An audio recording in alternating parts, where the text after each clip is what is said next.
로마서 1장 17절 말씀입니다. 신약성경 239페이지 로마서 1장 17절 말씀. 찾으셨습니까? 우리 함께 한 목소리로 같이 봉독하겠습니다.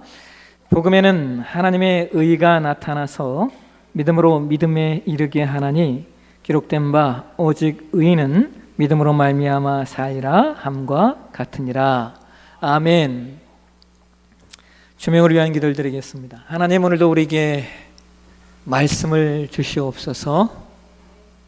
주의 말씀이 우리 가운데 증거되어질 때 이 말씀을 통하여 오늘 나에게 말씀하시는 주의 음성이 내 마음과 내 영혼 가운데 들려지는 귀한 시간 되게 도와주옵소서.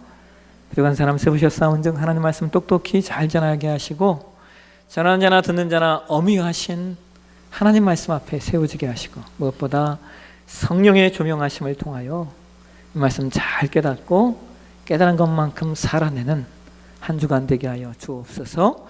거룩하신 예수님의 이름으로 기도하옵나이다. 아멘. 오늘 봉독한 말씀을 가지고 주입된 믿음과 살아내야 할 믿음이라고 하는 제목으로 말씀을 나누도록 하겠습니다. 고대 중국의 춘추 전국 시대의 학자였으며 이미 30대에 제자를 양성하기 시작해서 제자의 수가 3,000명이나 되었던 지혜자가 있습니다. 그분은 우리가 잘 아는 공자 선생입니다. 세상에서는 이 사람을 예수님과 동격으로 놓으면서 4대 성인이라고 이제 말을 하죠. 세상은 그렇게 말합니다. 근데 이제 공자의 일학 가운데 이런 이야기가 있습니다. 공자가 제자들과 함께 진나라로 가던 도중이었는데 양식이 떨어져서 일주일 동안 아무것도 먹지 못했다고 합니다. 그때 공자가 가장 아끼는 제자인 안회가 가까스로 쌀을 구해와서 밥을 지었대요. 그래서 공자가 밥이 다 되었나 하고 이제 부엌을 들여다보았는데 제자 안회가 혼자 소뚜껑을 열고 밥을 한 움큼 움켜쥐고서 먹고 있더라는 거예요. 그래서 보고 공자가 깜짝 놀라서 안회는 자신의 제자 가운데 도덕 수양이 가장 잘 된 사람인데 그가 왜 혼자 이렇게 몰래 밥을 먹을까 크게 실망하고 조용히 자기 방으로 돌아갔답니다. 이윽고 안회가 이제 밥이 다 되었다고 이제 말하자 공자가 말합니다. 안회야, 내가 방금 꿈속에서 선치를 배웠는데 밥이 되거든 먼저 조상에게 제사를 지내라고 하더구나. 이것은 밥을 몰래 먹은 안회를 뉘치게 하려는 의도였습니다. 그런데 그 말을 들은 아내가 곧장 무릎을 꿇고 이렇게 말합니다. 스승님, 이 밥으로는 제사를 지낼 수 없습니다. 제가 뚜껑을 연 순간 천장에서 흙덩이가 떨어졌습니다. 스승께 드리자니 더럽고 버리자니 아까워서 그 부분을 제가 먹었습니다. 그 말을 듣고 공자는 자신의 제자를 믿지 못하고 의심한 것이 부끄러워져서 제자들을 불러놓고 이렇게 말합니다. 예전에 나는 나의 눈을 믿었었다. 그러나 나는 나의 눈도 온전히 믿을 것이 되지 못한다는 걸 깨달았다. 나는 예전에 나의 머리를 믿었었다. 그런데 나의 머리도 역시 믿을 것이 못 된다는 것을 또 깨달았다. 그러니 너희는 눈으로 보고 귀로 들은 것이 꼭 전부가 아니라는 사실을 명심하거라. 여러분, 사람은 자신이 믿는 것대로 산다고 합니다. 자신이 믿는 그것이 자신의 삶을 좌우하고 자신이 믿는 그것이 자신의 삶을 결정한다는 거예요. 그런데 문제는 이거예요. 그러면 내가 믿는 것이 무엇인가? 내 삶을 좌우하고 내 삶을 결정하는 그 믿음의 내용이 무엇인가 하는 겁니다. 이것은 특별히 신자로 이 땅을 사는 저와 여러분에게는 대단히 중요한 내용이 아닐 수 없습니다. 여러분은 믿음이 뭐라고 생각을 하십니까? 종종 성도님들이 자기 자신에게 혹은 타자에게 자신이나 혹은 타자가 원하던 어떤 일이 이루어지지 않거나 잘못되면 진담 반, 농담 반에서 표현한 말이 있어요. 뭐냐면 믿음이 없어서 그래 라는 표현입니다. 여러분도 한 번쯤 한번 이 표현을 해보셨을 거예요. 자신에게든지 아니면 타자에게든지 믿음이 없어서 그래 라는 표현을 한 번쯤 해보셨을 텐데요. 그러면 여러분 또 믿음이 있는 것은 뭐고 또 믿음이 없는 것은 무엇일까요? 오늘 저와 여러분이 봉독한 로마서 1장 17절 말씀은 한 절밖에 되지 않는 내용이지만 그러나 오늘 우리에게 믿음이 무엇인가를 아주 잘 알려주고 있는 말씀입니다. 우리 함께 로마서 1장 17절 말씀을 다시 한번 보실까요? 우리 한번 같이 한번 읽도록 하겠습니다. 복음에는 하나님의 의가 나타나서 믿음으로 믿음에 이르게 하나니 기록된 바 오직 의인은 믿음으로 말미암아 살리라 함과 같으니라.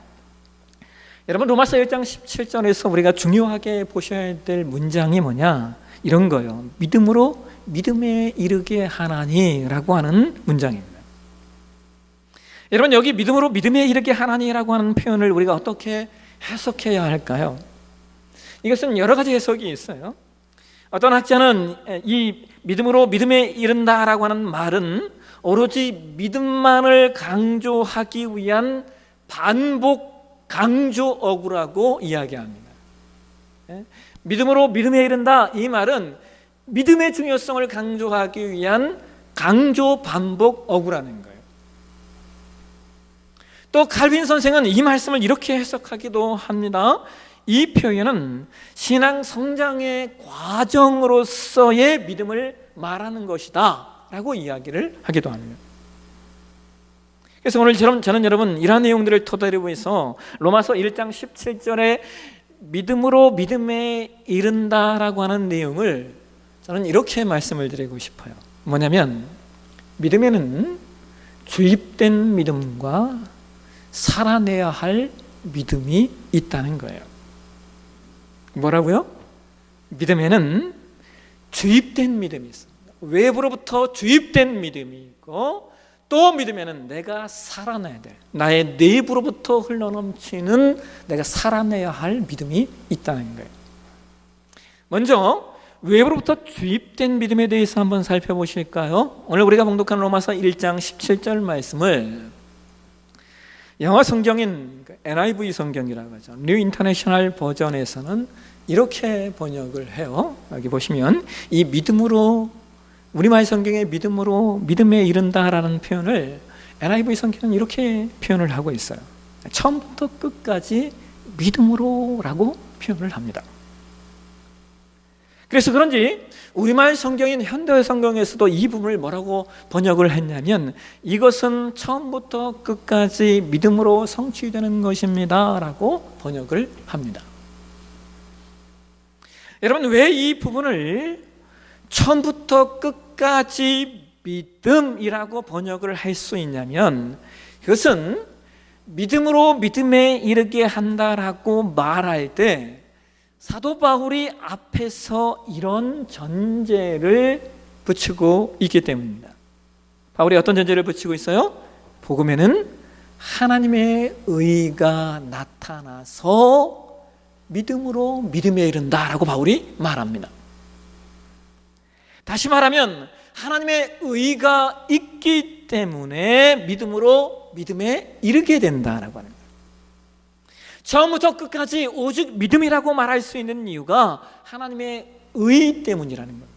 자, 그렇다면 여러분, 여기 하나님의 의라는 말이 어떤 말일까요? 여러분, 성경에서 말하는 의라는 말은 우리가 보편적으로 생각하는 의라는 내용과 좀 다릅니다. 우리가 보편적으로 의라고 말하면 그것은 도덕적이거나 윤리적인 개념에서의 의잖아요. 그런데 성경이 말하는 의라고 하는 개념은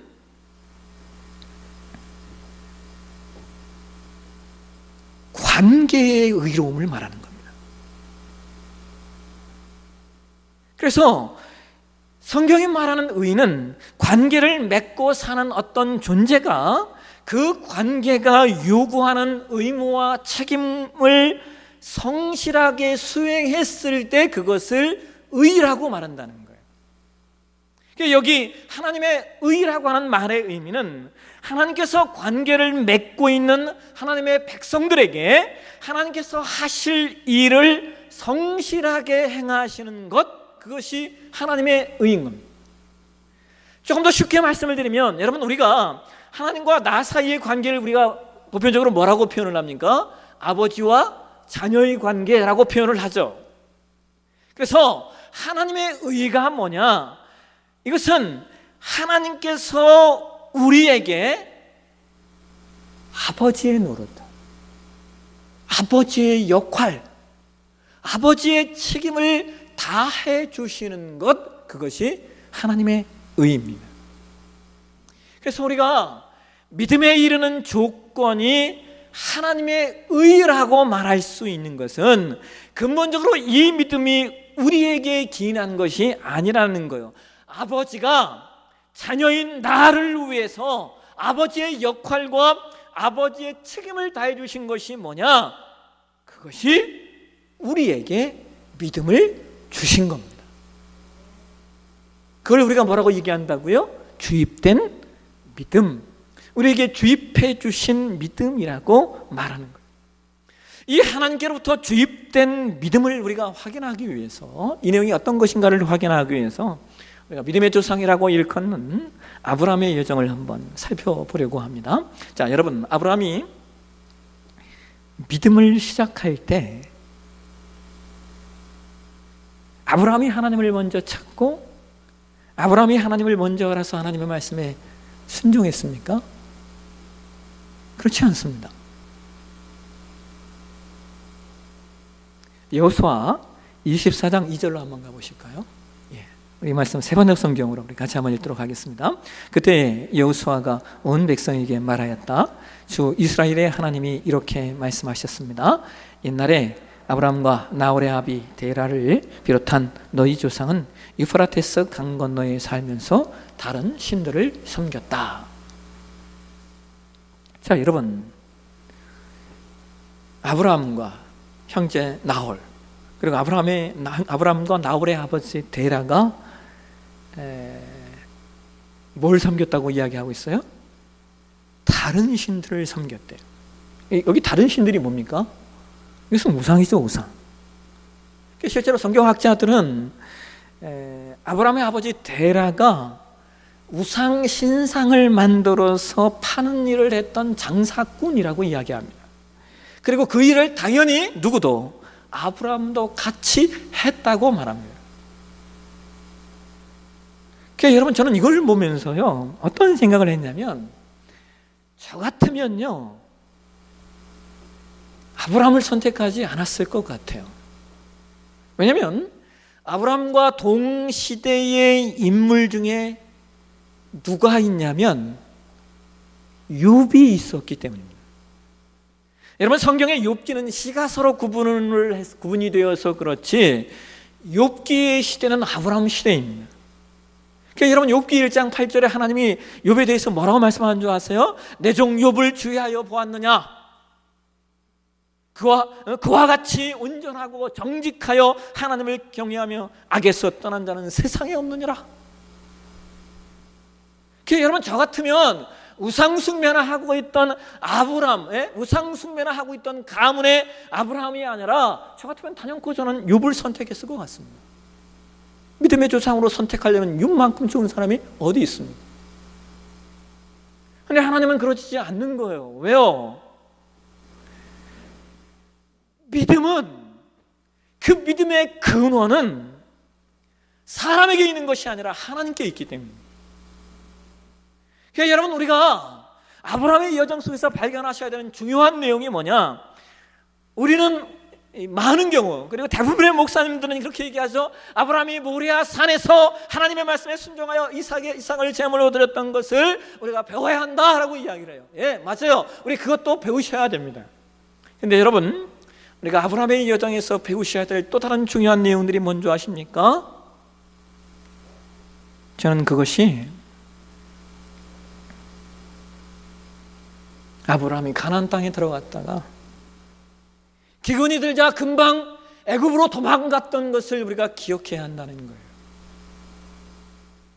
아브라함이 애굽에 내려가서 자기 아내를 누이라고 속였던 사실을 우리가 기억해야 한다는 거예요. 아브라함이 하나님의 언약을 기다리지 않고 이스마엘을 낳았던 사실을 우리가 기억해야 하고, 하나님의 아들을 주시겠다고 하니까 아브라함이 속으로 웃었던 사실을 기억해야 하고, 또 애굽에 내려가서 자기 아내를 누이라고 속였던 아브라함이 나중에 또다시 그러한 아비멜렉에게 자기 아내를 또 누이라고 속였던 사실을 우리가 놓치지 않아야 한다는 거예요. 여러분, 이 내용이 왜 중요하냐면 이런 거예요. 우리가 아브라함의 모리아산 사건만 기억하면 늘 기가 죽고, 네? 나는 안 돼 라고 말하잖아요. 근데 여러분, 제가 좀 전에 말씀드린 아브라함의 여정을 보면서 어떤 생각이 드세요? 아브라함이나 나나 별 다를 게 없어요. 그렇지 않습니까? 아브라함과 나가 뭐가 달라요? 똑같잖아요. 어쩌면 우리는 아브라함보다 더하면 더했지 못하지는 않은 존재다. 물론 우리가 아브라함이 하나님 말씀에 순종하여 자식을 모리아산 안에서 번제로 드렸던 그 사건을, 그 믿음을 부러워해야 하겠죠. 그러나 분명한 건 이거예요. 그 믿음이 어디에서 만들어졌느냐라고 하는 겁니다. 아브라함의 인생 여정을 보면 아브라함이 처음부터 그런 믿음이 없었다라고 하는 것이죠. 시간이 지나면서 아브라함이 그러한 믿음의 사람으로 만들어지고 그러한 믿음의 사람이 되어 갔다는 거예요. 그러니까 여러분, 우리가 놓치지 않아야 될 중요한 내용은 그 믿음이 어떻게 시작되었는가? 하나님께로부터 시작이 되었다는 거예요. 하나님이 아브라함을 찾아가신 후에 그렇게 순종하지 못하고 그렇게 도망다니고 그렇게 속였던 아브라함이었지만, 하나님이 그를 끝까지 인내하시고 그를 끝까지 붙들어 주셨기 때문에 그가 믿음의 조상이 되었다는 거예요. 그러니까 여러분, 오늘 우리도 마찬가지입니다. 기독교 신앙이 말하는 믿음은 하나님의 찾아오심이에요. 기독교 신앙이 말하는 믿음의 시작은 하나님이 믿음을 주입해 주시는 은혜가 있었기 때문에 그래요. 그리고 그렇기 때문에 하나님은 아브라함을 포기하지 않으셨던 것처럼 오늘 우리도 포기하지 않으셔요.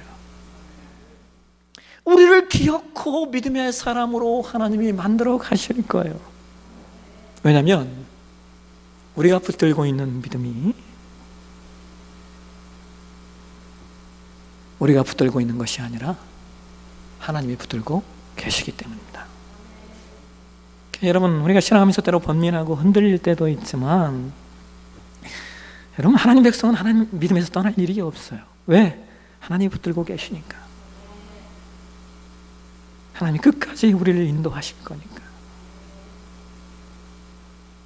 이것이 성경이 아브라함 사건을 통하여 우리 가운데 알려주는 거예요. 그러니까 여러분, 때로 여러분의 삶 가운데 믿음이 흔들리고 우리 그런 때 있잖아. 왜 나는 믿음이 요거밖에 안 되는가? 여러분, 절망하지 마세요. 하나님이 우리의 믿음을 붙들고 계셔요. 두 번째, 그러면 우리가 살아내야 할 믿음은 무엇인가? 믿음은 주입된 믿음이 있고 그 다음에 살아내야 할 믿음이 있는데, 하나님께서 우리의 믿음을 끝까지 붙들고 인도하고 계시다면 그러면 내가 살아내야 할 믿음이 뭐냐는 거예요. 여러분, 우리가 아브라함의 여정에서 하나 놓치지 않아야 될 중요한 여정이 하나 있어요. 여러분, 우리가 아까 보셨던 아브라함의 믿음의 여정에서 우리가 하나 놓치지 않아야 될 중요한 내용이 뭐냐면요, 아브라함이 믿음의 여정에서 벗어날 때마다 하나님께서 그때마다 간섭하시고 역사하셔서 아브라함을 보호하셨는데, 참 놀라운 것 중에 하나가 뭐냐면요, 여러분, 아브라함이 하나님의 약속을 믿지 못하고 이스마엘을 낳지 않습니까? 그러자 하나님이 아브라함에게 침묵하셔요. 하나님이 아브라함이 이스마엘을 낳고 그 다음에 하나님이 아브라함에게 말씀하시는 이 중간이 여러분 몇 년인 줄 아세요? 이게 13년입니다. 무슨 말이에요? 하나님이 아브라함에게 13년 동안 침묵하셨다는 거예요. 여러분 이걸 이해하시겠어요? 하나님은 하나님이 부르시고 선택하신 사람을 믿음의 여정에서 놓지 않으셔요. 그러나 그럼에도 불구하고 자꾸 불순종하고 자기 마음대로 살아가려고 할 때 하나님이 침묵하시는 때가 있다는 거예요. 여러분 우리가 자라나면서 성장하면서 하나 깨닫는 게 하나 있잖아요. 부모님이 진짜 무서울 때가 언제예요? 화날 때입니까? 아니요. 진짜 무서울 때는 침묵하실 때 아니었습니까? 부모님이 침묵하실 때가 가장 무섭다고요. 그게 무서운 거예요. 하나님이 우리에게 믿음을 주입시키시고 우리를 붙들고 계시기 때문에 우리가 믿음의 여정에서 떨어질 이유는 없지만, 그러나 우리는 하나님이 우리에게 부여하신 믿음의 여정을 오늘 살아내야 할 의무와 책임감을 가지고 있는 자들이에요. 그래서 우리는 하나님이 우리에게 침묵하시는 일이 없도록 우리의 믿음을 살아내야 돼요. 그렇다면 조금 더 구체적으로 우리가 살아내야 할 믿음이 무엇일까요? 여러분 우리가 하나님이 주입하신 그 믿음을 통하여서 그 믿음을 가지고 하나님 앞에 하나님을 믿는 사람으로 우리가 반응하고 우리의 마음가짐과 태도와 자세와 성품이 하나님을 믿는 자로서의 모습을 갖도록 우리가 노력하고 수고하고 애써야 하는데, 정말 실제적으로 우리가 살아내는 믿음, 그게 뭘까라고 하는 거예요. 우리가 판단할 수 있고 확인할 수 있는 그 믿음의 내용.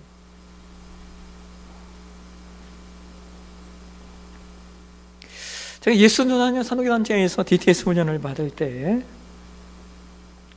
그 사람이 믿음의 사람인가를 확인하는 방법이 두 가지가 있대요. 그 두 가지 내용이 뭐냐? 명확해요. 하나는 시간을 어떻게 쓰는가.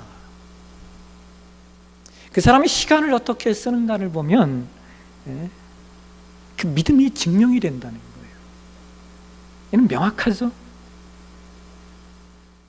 내가 오늘 시간을 어떻게 쓰고 있는가를 보면 이게 내 믿음이구나가 판별이 되고 확인이 돼요. 그 다음에 또 하나, 두 번째 내용이 뭐냐면 이런 거였어요. 돈을 어떻게 쓰는가를 보면 그 사람의 믿음이 확인이 된대요. 내가 삶 가운데 돈을 어떻게 어떤 방향에 어떤 목적으로 사용하고 있는가를 보면은 그게 그 사람의 믿음이라고 하는 것이 확연하게 드러나고 확인이 된다는 거예요. 그 다음 여기에 하나 더, 저는 하나를 더 보태고 싶어요. 우리가 우리의 믿음을 확인할 수 있는 가장 확실하고 가장 명확한 방법, 세 번째는 이런 거예요. 내 삶에 무엇을 선택하고 어떤 결정을 내리는가, 그게 믿음이에요. 여러분 우리 삶에 수많은 선택과 수많은 결정의 순간들이 있잖아요. 근데 그때 내가 어떤 선택을 하고 내가 어떤 결정을 내리는가가 그게 나의 믿음이라는 거예요. 그 선택과 그 결정 속에서 나는 믿음을 살아내는 거예요. 무엇을 결정하는가? 무엇을 선택하는가? 무엇을 잡는가? 이게 오늘 내 믿음이에요. 하나님께서 은혜로 허락하신 주입된 믿음을 통하여 하나님의 자녀된 우리가 오늘을 믿음으로 살아내는, 믿음에 이르는 저와 여러분의 삶 되시길 주의 이름으로 축원합니다. 기도하겠습니다. 하나님, 오늘 우리가 믿음이 무엇인가를 확인하게 하시니 감사합니다. 내가 하나님을 볼 수도 없고 깨달을 수도 없고 느낄 수도 없는 상태에 있을 때 하나님이 나를 찾아오시고 믿음을 주입해 주셔서 오늘 내가 하나님의 백성이 된 것을 믿습니다. 하나님이 나를 믿음의 사람으로 만들어가고 계신 것을 믿습니다. 하나님이 나를 포기하지 않으시고 나를 놓지 않으실 것도 믿습니다. 그러하기에 하나님, 오늘 그 믿음을 인하여 내 안에 살아내는 믿음이 있길 소망합니다. 나에게 허락하신 모든 삶의 여정, 내가 살아내야 할 믿음이 무엇인가, 믿음의 증명이 무엇이고 믿음으로 확정되는 것이 무엇인가, 하나님 우리로 보게 하여 주옵소서. 시간을 어떻게 쓰는가, 돈을 어떻게 쓰는가, 무엇을 선택하고 어떤 결정을 하는가, 그것이 오늘 나의 믿음의 증명임을 놓치지 않는 우리 모두 되게 하여 주옵소서. 거룩하신 예수님의 이름으로 기도하옵나이다. 아멘. 우리도 함께 자리에 나셔서 파송의 찬양 드리도록 하겠습니다. 나는 믿네 함께 찬양하시겠습니다.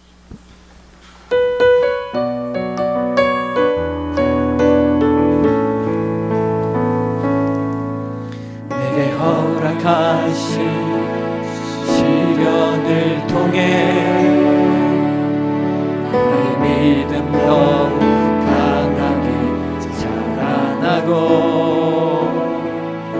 험한 산과 골짜기 지나는 동안 주께 더 가까이 나를 이끄시네. 내가 겪는 시험이 어렵고 힘겨워도 내 주님보다 크지 않네. 내 앞에 나가 달라지지 않으면 주가 나로 하나님 어떻게 하리. 나는 믿네. 주의 능력으로 내 삶 새롭게 되리. 나는 믿네. 주의 능력으로 담대히 나가리라. 주와 함께 싸워 승리하리라. 날마다 믿음으로 나 살아. 나는 믿네. 나는 믿네. 주의 능력으로 내 삶 새롭게 되리. 나는 믿네. 주의 능력으로 담대히 나가리라. 주와 함께 싸워 승리하리라. 날마다 믿음으로 나 살아.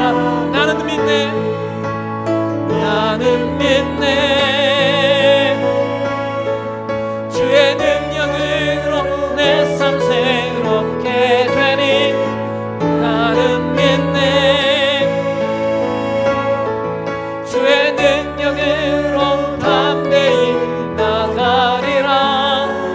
주와 함께 싸워 승리하리라. 날마다 믿음으로 나 살아가. 나는 믿네. 나는 믿네. 주의 능력으로 내 삶 새롭게 되니.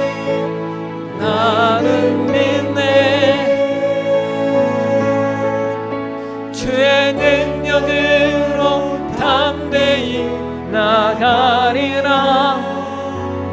주와 함께 승리하리라. 날마다 믿음으로 나 살아가리. 다시 함께 기도하기를 원합니다. 여러분, 오늘 우리가 믿음이 무엇인가를 확인했어요. 믿음은 일차적인 믿음, 주입된 믿음. 하나님께 나를 찾아오시고 나를 불러주실 때 믿음이 시작돼요. 그리고 그 믿음은 하나님이 우리를 놓치지 않으시고, 하나님이 아브라함 되게 하셨던 것처럼 우리도 하나님 그렇게 인도해 가실 것이기 때문에. 그러나 동시에 여러분, 믿음은 내가 살아내야 하는 믿음도 있어. 내가 내 삶 가운데 살아내야 하는 믿음. 함께 좀 기도하실 때, 하나님, 내가 주입된 믿음 가지고 그 믿음 살아내는 귀한 은혜 나에게 좀 있게 해달라고. 특별히 오늘 말씀처럼 내가 시간을 어떻게 쓰는가, 내가 돈을 어떻게 쓰는가, 그리고 내 삶의 수많은 선택과 결정의 과정에 내가 무엇을 선택하고 어떤 결정을 내리는가. 내가 믿음으로 시간을 쓰게 해주시고, 내가 믿음으로 돈을 쓰게 하시고, 내가 믿음으로 선택하고 결정할 수 있는 삶, 그걸 살아내는 믿음 오늘 나에게 좀 있게 해달라. 하나님 나를 도우시고 붙드시고 인도해달라. 자, 우리가 함께 주여 한번 부르시고 우리 간절한 마음으로 기도하며 나아가도록 하겠습니다. 주여, 거룩하신 하나님 아버지, 오늘도 우리 가운데 말씀해 주셔서 감사합니다. 하나님, 오늘 믿음으로 믿음에 이른 것이 무엇인지 하나님 오늘 우리가 말씀을 통하여 확인하게 하시니 감사합니다. 주님, 아버지, 주님께서 우리에게 허락하신 믿음, 주입하신 그 믿음, 아버지, 그 믿음을 통하여 내가 하나님 백성이 되었고, 그 믿음 때문에 내가 이 땅을 하나님 백성으로 살 수 있음을 믿습니다. 그리고 그 믿음 때문에 하나님이 나를, 내 삶을 인도하시고 내 삶을 놓지 않으시고 내 삶을 지키시고 보호하시고 역사하신 것을 믿습니다. 그리고 마침내 하나님의 아브라함 되게 하셨던 것처럼 오늘 우리도 그렇게 만들어 가실 것을 믿습니다. 하나님, 오늘 나의 믿음을 붙들고 계신 그 하나님 앞에 아버지, 믿음으로 반응하는 우리 되게 도와주시옵소서. 또한 더불어 하나님 아버지, 내가 살아내야 하는 믿음도 있음을 우리가 놓치지 않게 도와주시옵소서. 내가 살아내야 하는 믿음, 내가 삶의 이 현장 속에, 내가 삶의 시간 속에, 내가 오늘이라고 하는 이 현장 속에 살아내야 되는 믿음, 하나님 아버지, 이 믿음 우리가 놓치지 않게 도와주옵소서. 그래서 하나님, 내가 살아내야 될 믿음을 살아내는 귀한 역사 있게 도와주시고, 그래서 주님, 오늘 내가 살아내야 될 믿음의 내용이 무엇인가? 주님, 내가 오늘 시간을 어떻게 쓰고 있습니까? 주님, 내가 돈을 어떻게 쓰고 있고, 내 삶의 수많은 선택과 결정의 여정 가운데 내가 무엇을 선택하고 무엇을 결정하고 있습니까? 하나님, 이 모든 것들 믿음으로, 이 모든 것들 믿음으로 살아내는 은혜 있도록 도와주십시오. 그래서 우리의 삶이 주입된 믿음과 살아나는 믿음, 모두 다 복된 존귀한 믿음의 여정, 우리의 여정이 되게 도와주옵소서. 하나님, 우리를 인도하여 주옵소서. 아버지, 함께해 주시옵소서.